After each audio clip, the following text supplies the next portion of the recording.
Babae nako, eto na nga. Patay ka din ha, mga kababayan. Patay ka ngayon, Jinggoy. Sinabi ko sa iyo, Jinggoy. Naku, magagalit sa iyo si Mahal, Jinggoy. Hala. So, eto nga, mga kababayan.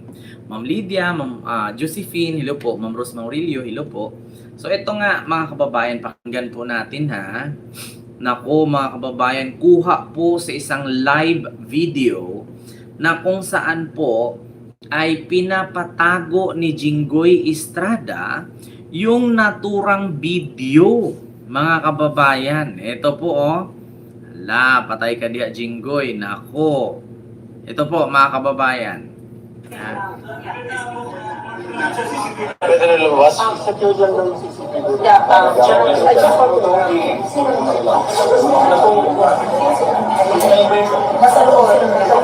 Nasa live ko kasi, malapit na sa ano natin, sa exit natin. Nakuha ng CCTV. Baka may makuha ko tayo mga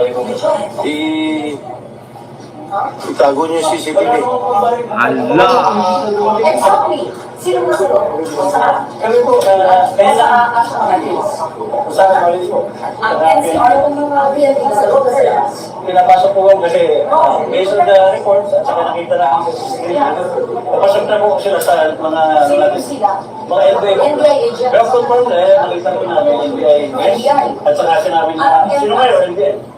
Tapos sa kayo Yung main entrance. dito sa, hindi naman sa sabihin dito sa lights ko natin.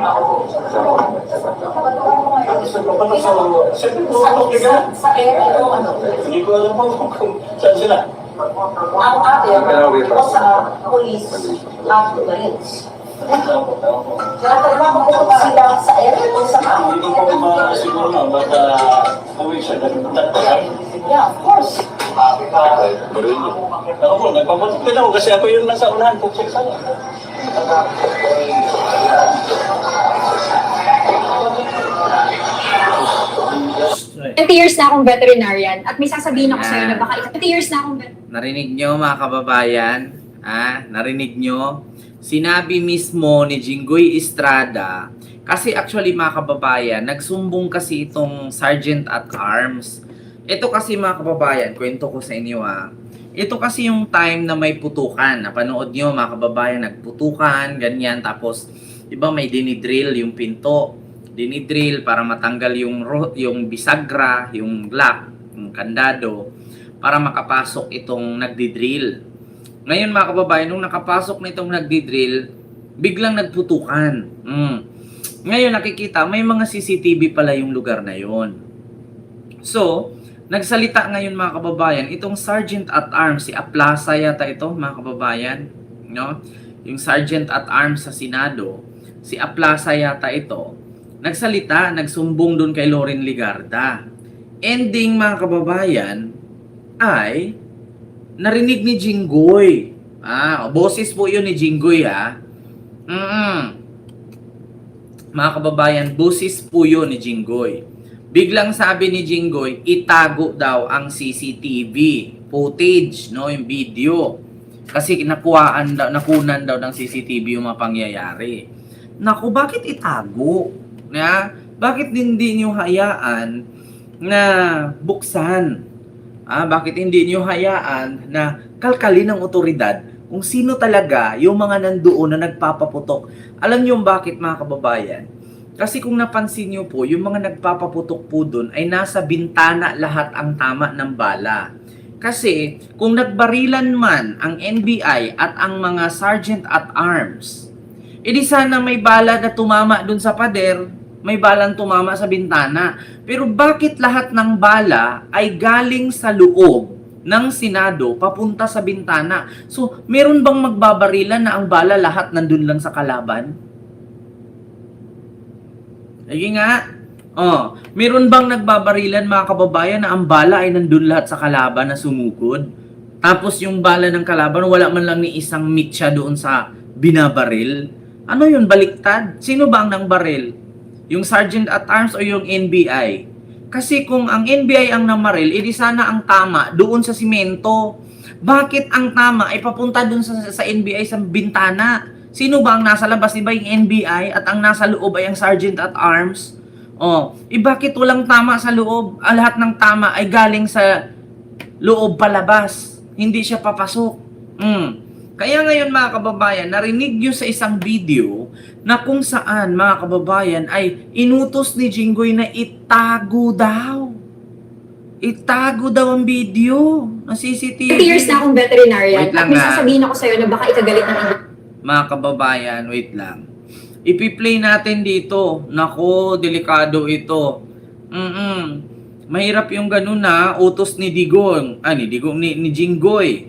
Ito mga kababayan. Ayan. Pakinggan nyo ha. Sa CCTV na ito na lumabas. I just want to know.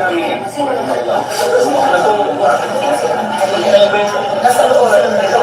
Nasa gate ko kasi, malapit na sa ano natin, sa exit natin. Nakuha ng CCTV. Bakawin mo po, itago niyo yung CCTV. Boses ni Jinggoy po yun, mga kababayan. Itago daw ang CCTV kasi nakunan po yung pangyayari. Sabi mismo ni Aplaza, no, yung Sergeant at Arms Aplaza ng Senado. Naku, mga kababayan, yan ang mahirap ha. Utos ni Jinggoy Estrada, 'di ba, na itago 20 years na daw akong veterinarian at ang video sa pangyayaring shooting incident. I just want to know. Nasa loob. Nasa gate ko kasi, malapit na sa ano natin, sa exit natin. Nakuha ng CCTV. Bakawin mo po, itago niyo yung CCTV. Exactly. Sino na sino? Saan? Kami po, Kaya sa sa kumalis po. ang NCR kung mga PNP sa loob na sila. Pinapasok po ako kasi based on the reports at saka nakita namin sa CCTV, napasok na po sila sa Sino yung sila? mga NBI. NBI agents. Pero confirm na nakita ko na may NBI agents. At saka sinabi na, sino kayo NBI? Tapos sa kayo, sino to? O, di ba? Ultimo nga yung Sergeant at Arms, hindi niya alam kung mga NBI ba yun or sino. Oo. Naku, mga kababayan, ayan na. Yan na nga ang sinasabi ko, mga kababayan. Planado nga nila yan. Planado nila yan eh. Planado nila Jinggoy yan. Pangyayari na yan.